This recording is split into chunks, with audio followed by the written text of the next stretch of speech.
ഏവർക്കും അക്ഷരമുറ്റത്തേക്ക് സ്വാഗതം.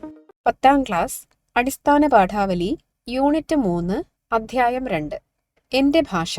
ഈ അധ്യായത്തിൽ വള്ളത്തോൾ നാരായണ മേനോന്റെ സാഹിത്യമഞ്ജരി 7ാം ഭാഗത്തിൽ നിന്നുള്ള ഒരു കവിതയാണ് പഠിക്കാനായി വെച്ചിട്ടുള്ളത്. ഈ കവിതയുടെ വിശകലനവും പാഠഭാഗ പ്രവർത്തനങ്ങളുടെ ഉത്തരമാതൃകകളുമാണ് ഈ വീഡിയോയുടെ ഉള്ളടക്കം.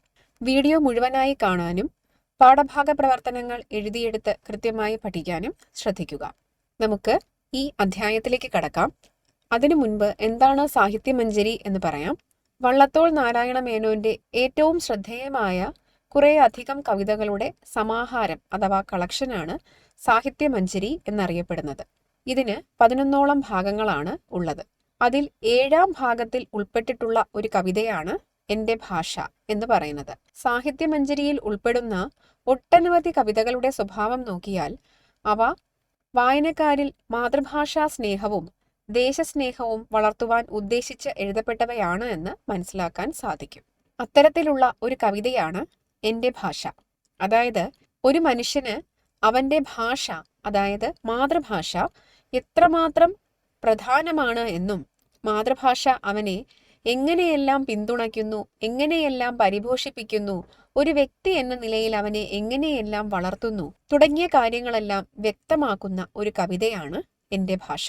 നമുക്ക് കവിതയിലേക്ക് കടക്കാം. അതിനു മുൻപായി 2 വരികൾ നൽകിയിട്ടുണ്ട്, നോക്കുക. നമ്മൾ ഉയിരേകിയ വാക്കുകൾ തോളോടു തോൾ ചേർന്ന് നമ്മുടെ നാടിനെ നിർമ്മിക്കുന്നു. അതായത് നമ്മുടെ ആശയങ്ങളെല്ലാം പ്രകടിപ്പിക്കുന്നത് ഭാഷയിലൂടെയാണ്. നിങ്ങൾക്ക് ഏതെങ്കിലും ഒരു പ്രത്യേക വിഷയത്തെക്കുറിച്ച് അല്ലെങ്കിൽ നാട്ടിൽ നടക്കുന്ന ഒരു സംഭവത്തെക്കുറിച്ച് അഭിപ്രായം പറയണം എന്ന് തോന്നിയാൽ നിങ്ങളത് പ്രകടിപ്പിക്കുന്നത് നിങ്ങളുടെ മാതൃഭാഷയിലായിരിക്കും. നിങ്ങളുടെ അഭിപ്രായം ശരിയാണ് എന്ന് തോന്നുന്നവർ നിങ്ങളോട് യോജിക്കുകയും നിങ്ങളെ അനുകൂലിച്ചുകൊണ്ട് ആ അഭിപ്രായത്തെ പ്രചരിപ്പിക്കുകയും ചെയ്യും. ഇങ്ങനെ ഒരേ ആശയം ആളുകളിൽ നിന്ന് ആളുകളിലേക്ക് പ്രചരിച്ച് അതൊരു വലിയ കൂട്ടായ്മയായി തീരുകയും ചെയ്യുന്നു. ഇതാണ് ഇവിടെ പറഞ്ഞിരിക്കുന്നത്. നമ്മൾ ഉയിരേകിയ വാക്കുകൾ, അതായത് നമ്മളിൽ നിന്ന് ഉച്ചരിക്കപ്പെട്ട അല്ലെങ്കിൽ നമ്മളാൽ പറയപ്പെട്ട വാക്കുകൾ മറ്റുള്ളവരിലേക്ക് പ്രചരിച്ച് അത് ഒരു നാട്ടിലേക്ക് മുഴുവനുമായും പ്രചരിക്കുകയും പിന്നെ അതൊരു നാടിന്റെ ആശയത്തെ നിർമ്മിക്കുകയും ചെയ്യുന്നു എന്നാണ് ഈ വരികളുടെ അർത്ഥം. നമുക്ക് കവിത ആദ്യം ഒന്ന് വായിക്കാം. അതിനുശേഷം അതിന്റെ വിശകലനം നടത്താം. ശ്രദ്ധിക്കുക. എൻ്റെ ഭാഷ. മിണ്ടിത്തുടങ്ങാൻ ശ്രമിക്കുന്ന പിഞ്ചിളം ചുണ്ടിന്മേലമ്മിഞ്ഞ പാലോടൊപ്പം അമ്മയെന്നുള്ള 2 അക്ഷരമല്ലയോ സമ്മേളിച്ചിടുന്നതൊന്നാമതായി. മറ്റുള്ള ഭാഷകൾ കേവലം ധാത്രിമാർ, മർത്യനു പെറ്റമ്മ തൻ ഭാഷ താൻ. മാതാവിൻ വാത്സല്യ ദുഗ്ധം നുകർന്നാലേ പൈതങ്ങൾ പൂർണ്ണ വളർച്ച നേടൂ. അമ്മതാൻ തന്നെ പകർന്നു തരുമ്പോഴേ നമ്മൾക്ക് അമൃതും അമൃതായി തോന്നൂ. ഏതൊരു വേദവും ഏതൊരു ശാസ്ത്രവും ഏതൊരു കാവ്യവും ഏതൊരാൾക്കും ഹൃത്തിൽ പതിയേണമെങ്കിൽ സ്വഭാഷതൻ വക്ത്രത്തിൽ നിന്നുതാൻ കേൾക്കവേണം. ഹൃദ്യം സ്വഭാഷതൻ ശീകരമോരോന്നും ഉൾത്തേനായി ചേരുന്നു ചിത്തതാരിൽ. അന്യബിന്ദുക്കളോ തൽബഹിർഭാഗമേ മിന്നിച്ചു നിൽക്കുന്ന തൂമുത്തുകൾ. ആദിമകാവ്യവും പഞ്ചമവേദവും നീതിപ്പൊരുളും ഉപനിഷത്തും പാടി സ്വകീയരെ കേൾപ്പിച്ച കൈരളി പാടവഹീനയെന്നാർ പറയും. ബുദ്ധിമാന്മാരെ സ്വഭാഷത്തറവാട്ടിൽ സ്വത്തു വളർത്തുവാൻ യത്നം ചെയ്യുവിൻ. ആലസ്യത്തിനു നിവാപാമ്പു നൽകുവിൻ ഫാലത്തിലോലും വിയർപ്പിനാലേ. ഏറെ വാക്കെന്തിന് നാളെ മുതൽക്കിനി കൈരളി തന്റെ ഗൃഹാങ്കണത്തിൽ. പാണ്ഡിത്യ ഭിക്ഷയ്ക്കായി വന്നവർ ഭാണ്ഡം നിറച്ചേ തിരിച്ചുകൂടൂ. കേടറ്റ രൗദാര്യശീലത്തിലെന്നേ കേളികേട്ടുള്ളവർ കേരളീയർ. സാഹിത്യമഞ്ജരി 7ാം ഭാഗം, വള്ളത്തോൾ നാരായണ മേനോൻ. നമുക്ക് ഇതിന്റെ അർത്ഥമൊന്ന് വിശകലനം ചെയ്യാൻ ശ്രമിക്കാം. നോക്കൂ. മിണ്ടിത്തുടങ്ങാൻ ശ്രമിക്കുന്ന പിഞ്ചിളം ചുണ്ടിന്മേൽ അമ്മിഞ്ഞ പാലോടൊപ്പം അമ്മയെന്നുള്ള 2 അക്ഷരമല്ലയോ സമ്മേളിച്ചിടുന്നതൊന്നാമതായി. ആദ്യമായി ഒരു കുട്ടി കഴിക്കുന്ന ആഹാരം എന്ന് പറയുന്നത് എന്താണ്? അത് അമ്മയുടെ അമ്മിഞ്ഞ പാലാണ്, അല്ലേ? മുലപ്പാലാണ് ഒരു കുഞ്ഞ് ആദ്യമായിട്ട് കുടിക്കുന്നത്. അതുപോലെ തന്നെ ആ പാലിനോടൊപ്പം അമ്മ കുഞ്ഞിന് സ്നേഹവും അമ്മയുടെ ഉള്ളിലെ വാത്സല്യവും ഒക്കെ പകർന്നു കൊടുക്കുന്നുണ്ട്. അമ്മയോടാണ് ആ കാലഘട്ടങ്ങളിൽ കുട്ടി ഏറ്റവും അധികം സമയം ചെലവഴിക്കുക. അങ്ങനെ വരുമ്പോൾ അമ്മയുടെ സ്വഭാവവും അമ്മയുടെ ആശയങ്ങളും അമ്മയുടെ സ്നേഹവും അമ്മ ഉച്ചരിക്കുന്ന വാക്കുകളുമെല്ലാം കുഞ്ഞിലേക്ക് ആ പാലിനോടൊപ്പം തന്നെ പകർന്നു കിട്ടുന്നുണ്ട്. അതുകൊണ്ട് തന്നെ ഒരു കുഞ്ഞ് ആദ്യമായി ഉച്ചരിക്കുന്ന വാക്ക് അമ്മ എന്നത് തന്നെയായിരിക്കും.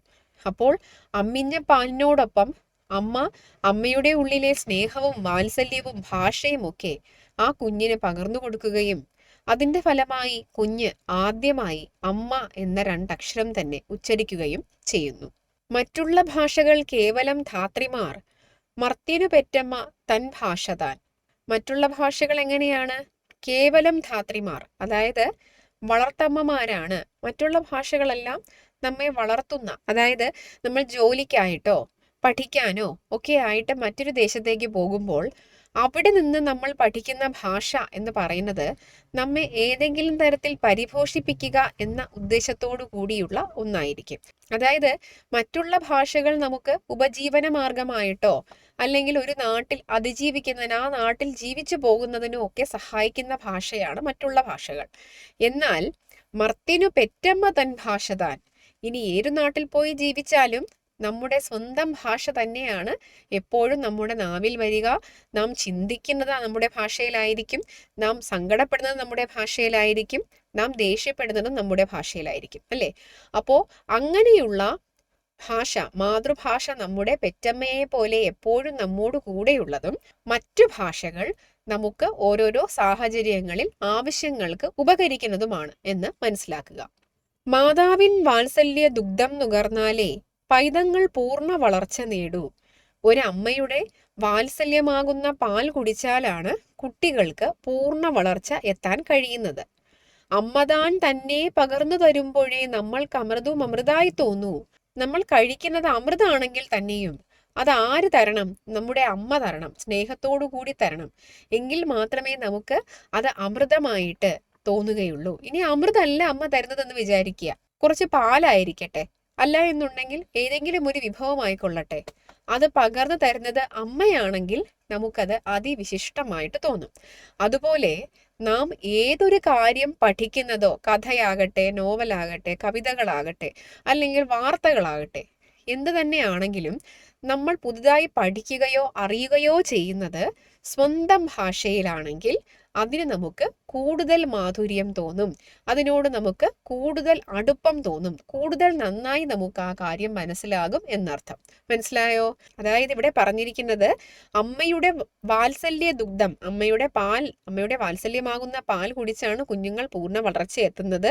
അമ്മ തന്നെ പകർന്നു തന്നാലേ നമുക്ക് അമൃതം അമൃതായി തോന്നും. ഇവിടെ ഉദ്ദേശിച്ചിരിക്കുന്നത് എന്തു കാര്യം പഠിക്കുന്നതും അറിയുന്നതും മാതൃഭാഷയിലായാൽ അത് നമുക്ക് കൂടുതൽ നന്നായി മനസ്സിലാവുകയും ആസ്വാദ്യകരമായി തോന്നുകയും ചെയ്യും എന്നാണ്. ഇനി അടുത്തത് നോക്കൂ. ഏതൊരു വേദവും ഏതൊരു ശാസ്ത്രവും ഏതൊരു കാവ്യവും ഏതൊരാൾക്കും ഹൃത്തിൽ പതിയേണമെങ്കിൽ സുഭാഷിതൻ വക്ത്രത്തിൽ നിന്നു താൻ കേൾക്കവേണം. വക്ത്രം എന്ന് പറഞ്ഞാൽ മുഖം, വായ എന്നൊക്കെയുള്ള അർത്ഥമാണ് എടുക്കാനുള്ളത്. അപ്പോൾ ഏതൊരു വേദം, നമുക്ക് എത്ര വേദങ്ങൾ ഉണ്ടെന്നാണ് പറയുന്നത്? 4 വേദങ്ങളുണ്ടെന്ന് പറയുന്നു. പിന്നെ ശാസ്ത്രങ്ങൾ, ഒരുപാട് ശാസ്ത്രങ്ങളുണ്ടല്ലേ, കണക്കുമായി ബന്ധപ്പെട്ടതും പ്രകൃതി പ്രതിഭാസങ്ങളുമായി ബന്ധപ്പെട്ടതും, അങ്ങനെ ഒരുപാട് ശാസ്ത്ര വസ്തുതകൾ നമ്മൾ പഠിക്കുന്നുണ്ട്. ഇനി ആ ശാസ്ത്രമായിക്കൊള്ളട്ടെ, കാവ്യങ്ങളായിക്കൊള്ളട്ടെ, അത് എവിടെ പതിയണമെങ്കിൽ, നമ്മുടെ മനസ്സിൽ ആഴത്തിൽ പതിയണമെങ്കിൽ അത് നമ്മൾ എങ്ങനെയായിരിക്കണം പഠിക്കേണ്ടത്? സ്വഭാഷതൻ വക്ത്രത്തിൽ നിന്നു താൻ കേൾക്കവേണം എന്ന് വെച്ചാൽ അത് നമ്മുടെ മാതൃഭാഷയിൽ തന്നെ നമുക്കത് ആരെങ്കിലും പറഞ്ഞു തരണം. നിങ്ങൾക്ക് അറിയാൻ പാടില്ലാത്ത ഒരു കാര്യം നിങ്ങളെ ആരെങ്കിലും പഠിപ്പിക്കുന്നു എന്ന് വിചാരിക്കുക.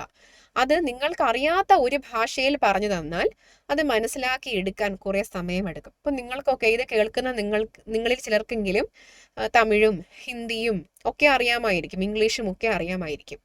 എന്നാലും നിങ്ങൾ പുതിയതായിട്ടൊരു കാര്യം അറിയുമ്പോൾ അല്ലെങ്കിൽ പരിചയപ്പെടുമ്പോൾ അത് സ്വന്തം ഭാഷയിൽ, അതായത് നമ്മുടെ മാതൃഭാഷ ഏതാണ്? മലയാളമാണ്. അത് മലയാളത്തിൽ കേൾക്കുമ്പോഴാണ് ആ കാര്യത്തിന് കുറച്ചുകൂടി വ്യക്തത, ക്ലാരിറ്റി ഉണ്ടാവുക. ഇനി ഹൃദ്യം സ്വഭാഷതൻ ശീകരം ഓരോന്നും ഉൾത്തേനായി ചേരുന്നു ചിത്തതാരിൽ. ശീകരം എന്ന് പറഞ്ഞാൽ എന്താണ്? ജലകണം, വെള്ളത്തുള്ളി എന്നുള്ള മീനിങ് ആണ്. അപ്പോൾ ഹൃദ്യം സ്വഭാഷതൻ ശീകരം ഓരോന്നും ഉൾത്തേനായി ചേരുന്നു ചിത്തതാരിൽ.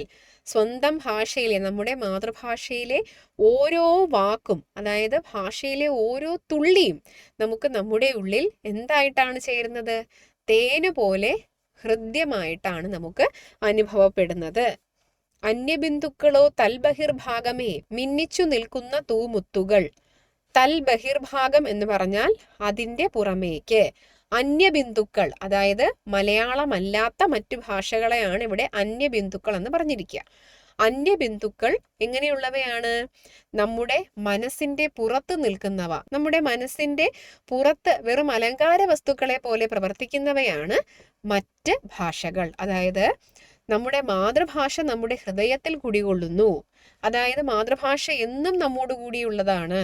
മറ്റുള്ള ഭാഷകൾ എങ്ങനെയാണ്? ഞാൻ നേരത്തെ സൂചിപ്പിച്ചു, എവിടെയെങ്കിലും പഠിക്കാനോ ജോലിക്കായിട്ടോ മറ്റാവശ്യങ്ങൾക്കോ പോകുമ്പോൾ അവിടെ ആ സാഹചര്യങ്ങളിൽ ഉപയോഗിക്കേണ്ടുന്ന, അവിടെ നമുക്ക് ഹെൽപ്ഫുൾ ആകുന്നവയാണ് മറ്റു ഭാഷകൾ. നമ്മുടെ സ്വന്തം ഭാഷയാണ് എന്നും നമ്മോടുകൂടി ഉള്ളത്. അടുത്ത വരികൾ നോക്കാം. ആദിമകാവ്യവും പഞ്ചമവേദവും നീതി പൊരുളും ഉപനിഷത്തും പാടി സ്വകീയരെ കേൾപ്പിച്ച കൈരളി പാടവഹീനയെന്നാർ പറയും. ആദിമകാവ്യം എന്ന് പറഞ്ഞാൽ രാമായണമാണ് കേട്ടോ, വാൽമീകി രാമായണമാണ്. ആ വാൽമീകി രാമായണം എഴുത്തച്ഛൻ എന്ത് ചെയ്തു? മലയാളത്തിലേക്ക് ട്രാൻസ്ലേറ്റ് ചെയ്തിട്ടുണ്ട്. ആദിമകാവ്യം, അതായത് വാൽമീകി രാമായണം എന്ന് പറയുന്നത് അത് സംസ്കൃതത്തിലുള്ളതാണ്. ആ സംസ്കൃത കാവ്യത്തെ എഴുത്തച്ഛൻ മലയാള ഭാഷയിലേക്ക് തർജ്ജമ ചെയ്തിട്ടുണ്ട്, ട്രാൻസ്ലേറ്റ് ചെയ്തിട്ടുണ്ട്. പഞ്ചമവേദം എന്ന് പറയുന്നത് മഹാഭാരതത്തിനെയാണ്. അപ്പോൾ രാമായണവും മഹാഭാരതവും സംസ്കൃതത്തിൽ എഴുതപ്പെട്ട 2 കാവ്യങ്ങൾ, മഹാകാവ്യങ്ങൾ, ഇതിഹാസങ്ങൾ മലയാളത്തിലേക്ക് വിവർത്തനം ചെയ്തിട്ടുണ്ട്. പിന്നെ നീതി പൊരുളും ഉപനിഷത്തുക്കളും ഒക്കെ എവിടേക്ക് വിവർത്തനം ചെയ്തിട്ടുണ്ട്? നീതി സംഹിതകളും ഉപനിഷത്തുക്കളും ഒക്കെ മലയാള ഭാഷയിലേക്ക് ഓരോ കാലഘട്ടങ്ങളിൽ ഓരോ മനുഷ്യർ ട്രാൻസ്ലേറ്റ് ചെയ്തിട്ടുണ്ട്. അങ്ങനെ ട്രാൻസ്ലേറ്റ് ചെയ്യപ്പെടണമെങ്കിൽ മലയാള ഭാഷ അത്രയ്ക്ക് ശ്രേഷ്ഠമായിരിക്കണം, അത്രയ്ക്ക് കരുത്തുറ്റ ഒരു ഭാഷയായാൽ മാത്രമേ ഇത്രയും ശ്രേഷ്ഠമായ കാവ്യങ്ങളും പുസ്തകങ്ങളുമൊക്കെ ഗ്രന്ഥങ്ങളുമൊക്കെ മലയാളത്തിലേക്ക് ട്രാൻസ്ലേറ്റ് ചെയ്യാൻ സാധിക്കുകയുള്ളൂ. അപ്പോൾ കൈരളിയിലേക്ക്, കൈരളി എന്ന് പറയുന്നത് കേരളത്തെയാണ്, കേരള ഭാഷയെയാണ്, അതായത് മലയാളം. അപ്പോൾ അങ്ങനെ സംസ്കൃതത്തിൽ എഴുതപ്പെട്ട ഇത്രയും മഹത്തായ കാവ്യങ്ങളെയും പുരാണ ഇതിഹാസങ്ങളെയും ഒക്കെ മലയാളത്തിൽ ആവിഷ്കരിക്കാൻ കഴിഞ്ഞിട്ടുണ്ടെങ്കിൽ മലയാളം വളരെ ശക്തമായ ശ്രേഷ്ഠമായ ഒരു ഭാഷയാണ്. അങ്ങനെയുള്ള മലയാളത്തെ പാടവഹീന, പാടവം എന്ന് പറഞ്ഞാൽ എന്താണ്? കഴിവ്, സാമർഥ്യം എന്നൊക്കെയാണ് പാടവത്തിന്റെ അർത്ഥം. അപ്പോൾ അങ്ങനെയുള്ള മലയാള ഭാഷയ്ക്ക് സാമർഥ്യമില്ല എന്ന് എങ്ങനെ പറയാൻ സാധിക്കും? ബുദ്ധിമാന്മാരെ സ്വഭാഷത്തറവാട്ടിൽ സ്വത്തു വളർത്തുവാൻ യത്നം ചെയ്യുവിൻ. അപ്പോൾ ബുദ്ധിമാന്മാരായ നിങ്ങൾ എന്ത് ചെയ്യണം? സ്വഭാഷത്തറവാട്ടിൽ, അതായത് ഈ മലയാള ഭാഷയിൽ സ്വത്തു വളർത്തുവാൻ, അതായത് മലയാള ഭാഷയ്ക്ക് പുതിയ പുതിയ സംഭാവനകൾ നൽകുവാൻ, അതായത് ഉത്തമങ്ങളായ പദങ്ങളെ കൊണ്ടും മഹത്തായ കാവ്യങ്ങളെ കൊണ്ടുമൊക്കെ മലയാള ഭാഷയ്ക്ക് കൂടുതൽ സംഭാവനകൾ നൽകി സ്വത്തു വളർത്തുവാൻ വേണ്ടി യത്നം ചെയ്യുക, പ്രവർത്തിക്കുക നിങ്ങളെന്ന് കവി ആഹ്വാനം ചെയ്യുന്നു. ആലസ്യത്തിന് നിവാപാമ്പു നൽകുവിൻ ഫാലത്തിലോലും വിയർപ്പിനാലെ. ആലസ്യം എന്ന് പറഞ്ഞാൽ എന്താണ്? മടി എന്നുള്ള അർത്ഥമാണ്. നിവാപാമ്പു എന്ന് പറഞ്ഞാൽ ഉദകക്രിയയ്ക്കുള്ള ജലം നൽകുവിൻ എന്ന് വെച്ചാൽ മടിക്ക്. ഉദകക്രിയ എന്ന് പറഞ്ഞാൽ എന്താണ്? മരിച്ചതിന് ശേഷം മരണാനന്തര ക്രിയയായിട്ട് ചെയ്യുന്നതാണ് ഉദകക്രിയ എന്ന് പറയുന്നത്. അപ്പോൾ ആലസ്യത്തിന് ഉദകക്രിയ ചെയ്യാൻ പറഞ്ഞാൽ എന്താ അതിൻ്റെ അർത്ഥം? നിങ്ങളുടെ മടി മരിച്ചതായി കണക്കാക്കി മടിയെ അവസാനിപ്പിച്ച് അതിന് ഉദകക്രിയ ചെയ്യുക. മടി മരിച്ചു എന്ന് കരുതി അതിന് അവസാന ക്രിയ ചെയ്ത് നിങ്ങളുടെ ഉള്ളിൽ നിന്ന് മടിയെ എന്ത് ചെയ്യുക? ഇറക്കി വിടുക. എന്നിട്ട് എന്തുകൊണ്ടാണ് ആ ഉദകക്രിയ ചെയ്യേണ്ടുന്നത്? ഫാലത്തിലോലും വിയർപ്പിനാലെ. ഫാലം എന്ന് പറഞ്ഞാൽ നെറ്റി, നെറ്റിയിൽ ഉണ്ടാകുന്ന വിയർപ്പ് കൊണ്ട് നിങ്ങൾ ആലസ്യത്തിന് നിവാപാമ്പു നൽകുക. അതായത് നിങ്ങൾ കഠിനാധ്വാനം ചെയ്തുകൊണ്ട് നിങ്ങളുടെ ആലസ്യത്തിന് അവസാനമുണ്ടാക്കുക. എന്തിനാണ് ഈ അധ്വാനം വേണ്ടുന്നത്? മലയാള ഭാഷയ്ക്ക് പുതിയ സംഭാവനകൾ നൽകുന്നതിന്. ക്ലിയർ ആണല്ലോ?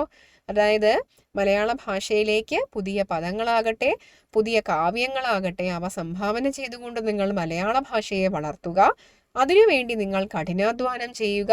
ഈ കഠിനാധ്വാനം കൊണ്ട് നിങ്ങൾ എന്നേക്കുമായി നിങ്ങളുടെ ഉള്ളിലെ മടിയെ അവസാനിപ്പിക്കുക. മടി മരിച്ചതായി നിങ്ങൾ കണക്കാക്കുക. ഓക്കെ, വ്യക്തമാണല്ലോ. ഇനി ഏറെ വാക്കെന്തിന് നാളെ മുതൽക്കിനി കൈരളി തന്റെ ഗൃഹാങ്കണത്തിൽ പാണ്ഡിത്യ ഭിക്ഷയ്ക്കായി വന്നവർ ഭാണ്ഡം നിറച്ചേ തിരിച്ചുകൂടൂ.